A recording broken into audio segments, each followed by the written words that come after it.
Alojz Štajner, upokojeni generalmajor Slovenske vojske, ki je poklicno delo v obrambnih strukturah države opravljal od februarja 1979 pa do konca januarja 2014, je s pomočjo Slovenske vojske izdal knjigo Slovenska vojska med tranzicijo in transformacijo.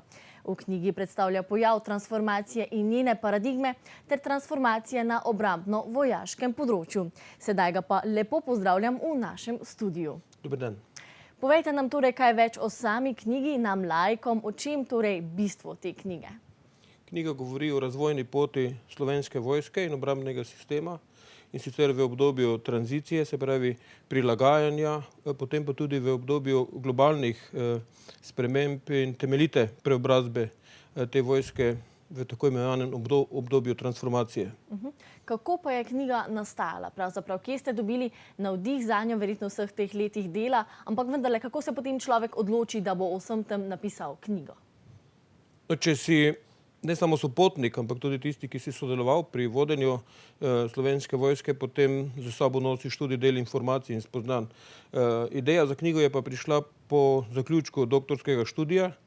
Takrat je bilo nekaj pobud, kako ugotovitve, ki so bile zapisane v doktorski disertaciji, spraviti v knjigo, in ena od teh pobud je našla potem tudi pot, da je prišlo do izdaje same knjige. Slovenska vojska je hotela imeti en dokument za svoje potrebe, pa tudi za primerjavo z nacionalnim okoljem o tem, kako izgledajo transformacijske spremembe, pa tudi tranzicijske spremembe. In tako je prišlo do izdaje knjige, ki je bila natisnjena konec lanskega leta, izšla je pa v začetku letošnjega. Nam lahko poveste konkretno mogoče eno izmed teh ali pa dve izmed teh ugotovitev, ki so zbrane tudi v tej knjigi? Knjiga je razdeljena na 7 poglavij.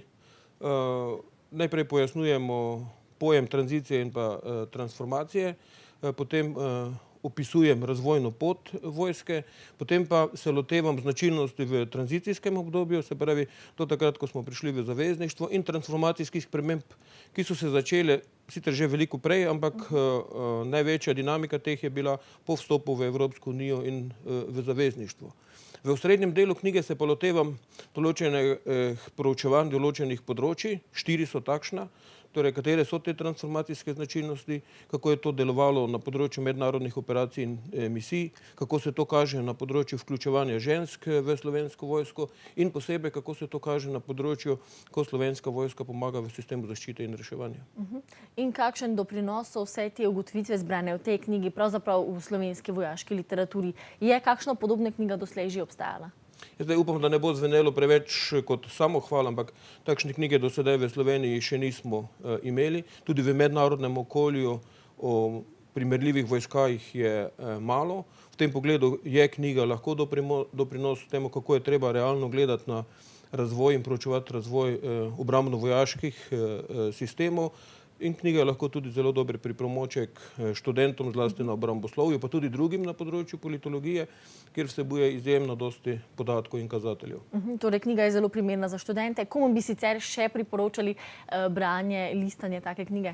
Jaz verjamem, da bodo po knjigi segli tudi tisti, ki so bili z Slovensko vojsko neposredno ali posredno povezani, se pravi kot pripadniki stalne sestave ali pa kot pripadniki rezervne sestave.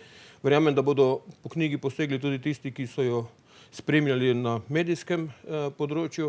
Knjiga je do sedaj poslana v 67 knjižnic. Gledam po Cobisu, da jo pridno berejo in segajo po njej. Je to še kakšno, ne vem, uvod v nadaljevanje raziskovanja, preučevanja teh procesov, ali zaenkrat ne razmišljate o kakšni nadaljnji knjigi? V knjigi je uporabljen del materije iz doktorske disertacije. Tisti zahtevnejši znanstveni del je še na razpolago, lahko bi ga z lahkoto publicirali. Lahko bi pa napisali še seveda kakšno delo o Slovenski vojski, ki ne bi bila povezana z znanstvenim raziskovanjem te strukture, ampak bolj z osebnimi opisi in doživljanji.